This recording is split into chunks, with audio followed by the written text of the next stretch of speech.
Hi guys, Pushpa 2 teaser అయితే release అయింది అనమాట.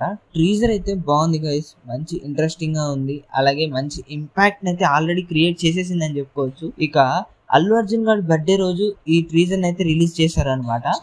స్టార్టింగ్ మనకి టీజర్ లోకి వెళ్ళిపోతే మంచి జాతర లాంటి అట్మాస్ఫియర్ అయితే క్రియేట్ చేశారనమాట. అలాగే అల్లు అర్జున్ గారి గెటప్ చాలా అంటే చాలా బాగుంది. ఆల్రెడీ మనం ఫస్ట్ చూసాం అనమాట. పోస్టర్ లో ఏదైతే రిలీజ్ చేశారో ఆ టైపే ఉంది, ఇంకా క్లారిటీగా థిక్ గా అనిపించింది అనమాట మనకి ట్రీజర్ లో. ఇంకో విషయం ఏంటంటే ఆ ట్రీజర్ లో అదే ఎఫెక్ట్స్ అసలు చాలా బాగున్నాయి అనమాట. ఇంకా ట్రీజర్ లోకి అల్లు అర్జున్ గారి స్టైల్ గ్రేజ్ ఏ మాత్రం తగ్గేదిలే అని చూపించింది అనమాట.